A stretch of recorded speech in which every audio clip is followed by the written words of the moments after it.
So my name is Drew Camp, and I own the Epic Dad Company, or TEDCO for short.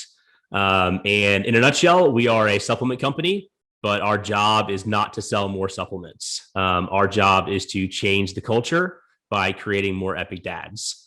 So that's it in a nutshell of who I am, who the business is. I started off my career in the Army, active duty for about 4 years from 2010 to 2014, and then got out and went to grad school. And at that time was working for Deloitte Consulting, or I'll just say a large consulting firm, and learned a lot of great things from there. A lot of great, things about communication, about strategy, about frameworks, presenting. But at the end of the day, I was working for someone else and just really started getting the entrepreneurial bug of, hey, I want to, one, I don't feel like I'm having the impact that I should have and that I can bring to the table. And then two, I want to work for myself. So at that time, I really started diving into, all types of rabbit holes on the internet about how to make money, for yourself online.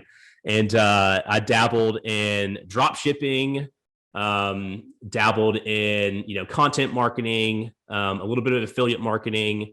And then somewhere along the way, I heard a podcast by Ryan Daniel Moran about building a brand and, creating your own physical products company. And that just really resonated for me. One, just because of the scalability of it, right? Hey, if I have a great product out there, I can connect with the market. My job then becomes just how do I get out of the way, right? And just make sure we have product. So that was one that I really resonated with. And so I found Ryan's podcast, Freedom Fastlane, way back in the day and started just, really diving into the content, listening to episode after episode, and just really got obsessed with it. And I probably listened to his podcast for about a year or so, and then finally decided that I wanted to give this a shot. So I created a company called Manly Camp. So play off my last name, Manly Camp. And it was a hiking brand, or at least that's what we were trying to do. Really what it was me looking on Jungle Scout and finding that there was a opportunity in the market for a hands-free dog leash was our first product. I'm kind of embarrassed about it now. And all it was like a white label product, right? Like, I got it straight from Alibaba. We slapped our label on it. I changed the color on it to like look more manly. And then we just started selling it. And it did pretty well. Surprisingly, the first product came out of the gate. But then after that, I had no idea what to launch next. I just found a leash, right? And I was like, well, we're not a pet company. We really kind of want to be a hiking company. But Jungle Scout is telling us to sell this as our next product, right? And so then we came out with a water bottle for hiking. And that one actually did really well too. It ended up, I think at the top of our market, we were at about like 12 to 15K a month or so, which wasn't, bad for just finding a couple of products. But during that time, I was trying to force a brand, I think. I didn't really know who the customer was that we were trying to serve and really what their pain points were. I was just looking for opportunities in the hiking space, but didn't really know how to like resonate, with the audience. And so, fast forward to 2020, both products are doing pretty well, and COVID hits and just totally disrupt supply chain operations all across the world. And our top selling SKU, the water bottle, went out of stock for 5 months. We could not order product. We were last in line in China, and it just really killed our ranking, right? And went out of stock on the hands-free dog leash as well. So here I am sitting with no product to sell, no audience to really talk to during this time period, right? And just significantly disrupted cash flow. So at that point in time, I chose to close down that business. We had looked at selling, but really just wanted to take the profits from that business, take stock, take inventory, and say, okay, I really enjoy, trying to build a brand. How do I take the lessons learned from that and build something that, I'm really passionate about, that I have a very clear, vivid vision for my audience that I want to serve. And I know their pain points very, very well. That, and then how what can I come up with that I don't mind talking about, for the next 6 to 7 years constantly, right? That I'm super interested in. So I ended up taking about a year off from doing any type of e-commerce brand. And then, decided that, hey, I'm a dad of 3 now. At the time I was a dad of 2. And I love being a dad more than anything in the world. And so I knew I wanted to do something around the dad space. But another passion of mine is fitness and staying in shape, right? Coming from the military and prior to that, I was a college athlete. So staying in shape has always been something that's top priority to me. And as I look around, the marketplace at just other dad brands, there's a lot of brands that do, silly t-shirts, dad bod, blah, blah, blah. And kind of poke fun like at health being a priority for fathers. So I wanted to take a separate approach to that. And so that's why I started the Epic Dad Company, which is really a company that's designed to help dads break away from that culture of, it's okay to be out of shape. You're in your 30s, it's fine. To really that, no, you as a dad, you need to be the leader for your family. You need to make health and fitness and a priority in your life. And really we think we can help do that through what we provide through fitness and nutritional supplements. So that's kind of the background, right? And then I'll dive a little bit too into just like the vision for the company and really like what we stand for. So like I said, we are a supplements company, but our job is not to sell supplements. We're trying to change the culture.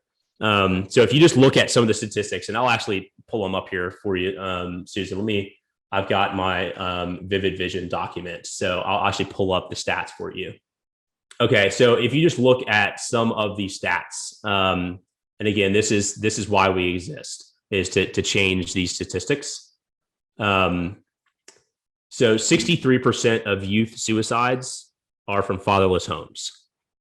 90% of all homeless and runaway children are from fatherless homes. 85% of children who show behavior disorders come from fatherless homes. 71% of all high school dropouts come from fatherless homes, and 43% of children in the United States live without their father present. So, when we really take a look at the culture and what I would say is our rapid decline over the past 20 to 30 years of just kind of, a value set, when you look at root cause, to me, it comes back to the father in the home. And so that's really our job, right? Is I have a quote here that we were put on this planet to change those figures. Said our job is to change the culture by creating epic dads, because epic dads create epic kids, and epic kids will change the world. So if we feel like we're in a bad spot, in our country for the way that the culture has been going, you really have to look at root cause. And it is the lack of leadership by men and lack of leadership by fathers. And, what you'll see is if each dad individually, ups the level of his game, so to speak, and becomes a better leader, a better husband, a better provider, that is going to have a ripple effect, not only to other dads in the community, right? But what we're going to see is we're going to raise better kids. And they're going to have the correct value set, the correct, instill discipline in them to go out and be successful. And it's over time, right? This is going to be generational, but over time, we're going to see that culture go from a decline to an incline. So we're playing the long game. And really our job is to get extremely tactical with the individual dad and make him the best version of himself that he can be. Because ultimately we know that if we do that enough, one by one, that's going to impact the broader society over time. I've heard it said that it's impossible for a woman to raise a man. Anything that you can do, that's right. Yeah, and we need moms. We need moms too. Right. I mean, but they can't raise a boy to be a man. It's a different role. It is. Yeah, really. Even really even for kids that don't have a biological dad. I still think there's an opportunity, right, for men in the community to step up and say, hey, I'll be that father figure for you. I'll lead by example. Yeah. I'll show you what's right and wrong. Yeah. And so I just think it's much needed in the culture that we have today. And when you really peel back the onion and look at root cause, right, this is some of the consulting work that I did. You can try to put Band-Aids on it, which is what we've been doing, right, of welfare programs and things like this. But when you really like I said, peel back the onion, look at root cause. Yeah. It's how do we address the lack of leadership by fathers? Having our first product in the market has been a big milestone. It was a ton of work to get there. Probably about 6 to 7 months of going back and forth with the manufacturer, really dialing in what we want our formulation to be, getting a lot of feedback from our audience that we have been building, and really just giving away samples for free, right? So that we can get their input and buy-in. And it really helps them feel like they're engaged in the creative process, right? And so they have a lot of buy-in with the company. So that's been a big milestone getting to that point. If you actually go to our Instagram, which I'll give you the link for, in the little stories, you have the circles. One of the stories just says TEDCO pre-workout, and it's pretty cool. We've documented the entire journey from basically when we had the concept of coming up with this first product, all the way through, hey, this is this formulation. Now we're getting samples. This sample sucks. Now we're going back to the manufacturer. Now they're back. Now this flavor sucks. Now we're going back. And then, it's just like back and forth for a long time to get to where we are, to where the end is like, hey, we finally got like a product live in the market. So that has been huge. And even though I've launched other products before, I'm just super proud of this one and the way we've gone about it, of making sure that we've been engaged with the community the entire time. And really feel like we have the best natural pre-workout in the marketplace. It takes a lot longer than you think it's going to, and that would be like one piece of advice for people that are just starting, especially in like the supplement space. Like, it's going to take a long time. So you just need to expand your horizon for what success looks like. So with this product, even though we felt like we had a winner, we had a small audience, and we really wanted to take that audience and leverage them to build up a great Amazon listing. So our minimum order quantity, we basically had our minimum order quantity of like 300 units per flavor. So very, very small, as small as we could get. So our COGS are ridiculous. We're basically underwater on everyone we sell. That's not totally true, but we don't make any money. And we really wanted to use that audience to stack the deck in our favor for a larger launch. So we almost put our MVP product out there, get sales, get feedback, make sure we're getting testimonials, reviews, basically all the collateral that we can use for a larger launch. And what's exciting is we have that now. We've got a great listing. We've got a solid base of reviews. We've got video reviews. We've got influencers lined up. We've got other dad companies that are on board that will help push the product. So the past year for us has really just been that stacking the deck process. And so I feel very, very confident now as we move into a larger production order, and we're kind of setting things up to scale for growth. I feel very confident that we'll be right where we want to be. We're partnering with High Speed Daddy, who does backpacks. Good. That Ryan knows them as well. And then a few influencers in kind of the CrossFit dad space. Which will play a very big role in. And really, like I said, the past year has just been creating those relationships. Yeah. And like building the relational capital to say, hey, we've got this product, let's push it together. Great timing for this interview. Today, actually, I was at our manufacturer. So we weren't thrilled with our previous manufacturer. Like I mentioned, our cost was outrageous. They had raised it 40% to try to have another manufacturing run. And after negotiating back and forth with them, saying, I can't raise my price 40% to my customer, I chose to part ways with them. And so that kind of lengthened the timeline as well, because we had to find a new manufacturer. But we've got a great partner now that's 10 minutes down the road from me, which is amazing. It's local.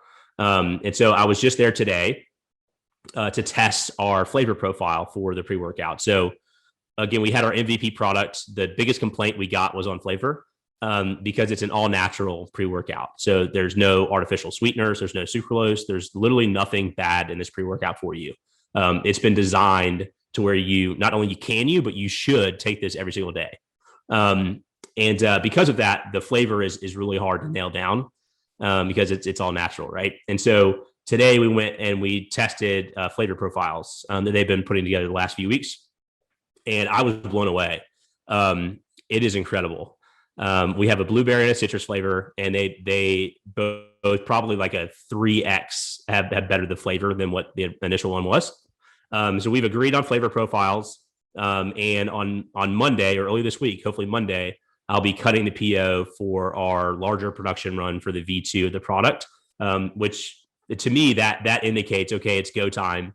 It's time to start executing on all these relationships that I built and really putting together like the actual, launch plan to go to the stratosphere with this brand. So really it's like the 10,101 strategy, but on steroids, because I've been working on it for a year. One is just to make sure that we have an extremely optimized listing, right? Which we do now. So we have Amazon, brand content or enhanced brand content. We've got amazing pictures, amazing videos. We've got amazing reviews, review testimonials. So we kind of have all of the social proof that's needed to start a heavy, aggressive PPC campaign from day one, right? And so what we'll do is we'll partner with an Amazon, what do you call them? An Amazon agency to help us run that, right? So I want to get that off my plate as soon as possible, and I want to be the brand owner and not the button pusher. So we're going to hire an agency to help us on the Amazon side, really scale through aggressive PPC campaigns and DSP targeting. On the off Amazon side, for customer acquisition, we have about 5,500 single serve packs, like samples, that we want to create a offer for customer acquisition that we'll probably lose money on the front end. But I'm looking at the lifetime value of the customer. And so what we want to do is go pretty aggressive on Facebook advertising to that free plus shipping offer, where you're going to try 3 workouts on us, right? Is kind of the pitch. And so we're trying to figure out how to bundle that offer to make sure the conversion is really, really high. And then from there, we will send them over to Amazon to purchase the full size tub. And like I said, as carefully as we can, we're going to track the lifetime value of the customer, and then also opt-ins on subscribe and save. So that's kind of just things we can directly control through our own channel. But yeah, to your point, we've been working very, very hard to kind of have influencers lined up. So what we'll do is on Amazon, we are creating separate promotions for each influencer with their own unique coupon code.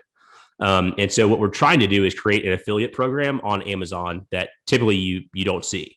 And so let's just take an example. I won't use the company name, but let's say, hey, this company that I've been working with for the past year, and we've been kind of trading content back and forth.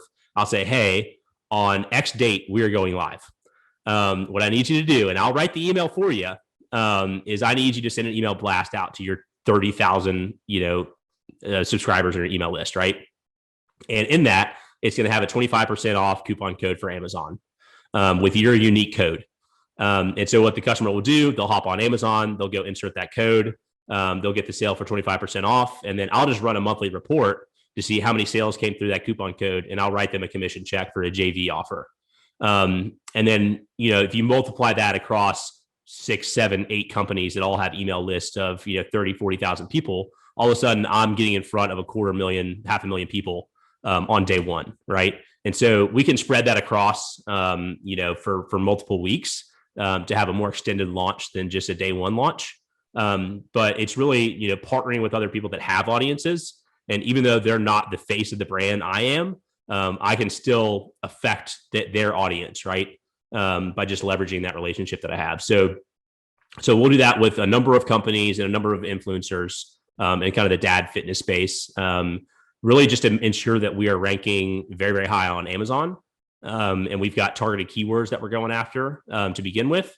And then once we are ranking number 1, number 2 for that keyword, we'll continue the process, of just, hey, what's the next keyword we want to go after? And so our strategy is really to dominate those longer tail keywords and just, move up the ranking. And the way that I've created a lot of these relationships too, and another kind of value add to the list here is approach it with value, right? Like, how can you make it as the easiest yes possible for that person, right? So initially how I connected with one company was I wanted to do a giveaway. And I connected with probably 7 or 8 brands on this. And I literally wrote everything for them. I just said, hey, I'm doing a giveaway. My list is 0 right now. But what we'll do basically is, hey, I'll write all the emails for you. And then anything that we sell off of that, would they use your code? Same thing. It's going to be a JV offer. I'll give you commission on it. And I gave them all the marketing collateral. I gave them all the emails. Literally all they had to do was just write to me, yes, this sounds good. And I executed everything. And so it was the easiest yes ever for them. And it helped open the door to like start creating that strategic relationship. And then the other thing that we've done as well, for a few reasons, and 2 of them are very selfish, but I've created a podcast as well that kind of ties into the brand. And so we don't talk about like supplements, but we talk about dad stuff. We talk about, how to stay in shape as a busy dad, and then, how to level up your game as a dad, and et cetera. And I bring on a lot of guests there. And like I said, it's selfish for 2 reasons. One is just to expand my network. So it's a great way if anyone is looking to, use that type of strategy of like connecting with influencers, but they're like, I don't know, like they would never talk to me. Right. I think a podcast is a great vehicle to one, offer them some value, right? Like you are bringing them onto your show. You're going to ask great questions. They can share that content with their audience. That's going to get value. So selfishly for me, it was just to create a network. Right. And so now in my cell phone, I have contacts for people that have followings of, 1 million, 2 million people. Right. And I can just give them a call and say, hey, we've got a new product out. Would you mind pushing it? So that's for one reason. The other reason really is around the mindset thing that you were talking about before.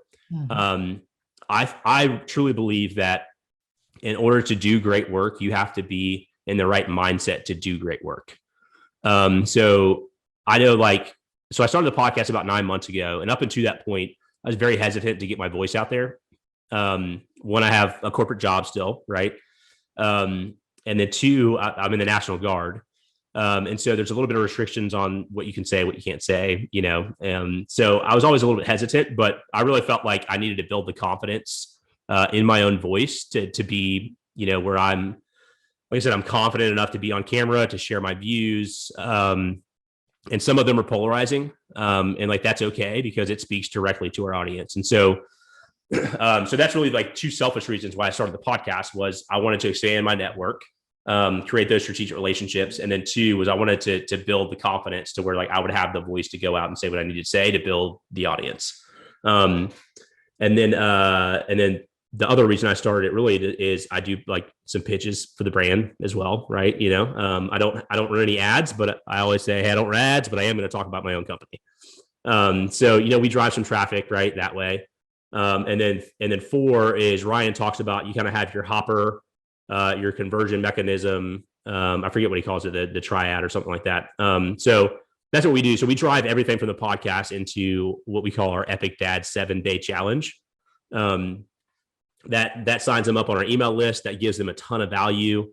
It's just a drip series delivered over about 2 weeks, even though it's 7-day challenge. It's about 2 weeks worth of emails. And it helps dads. The claim that we have there is you will be a better dad in 7 days, guaranteed. And so we have a challenge that we run people through. It's all just delivered through email. It's kind of a video series, and people love that. And once they sign up, they get access to our private Facebook group as well, where we can kind of talk dad stuff, and I'll pitch the brand every now and then. It's a great place to get feedback on product ideas too.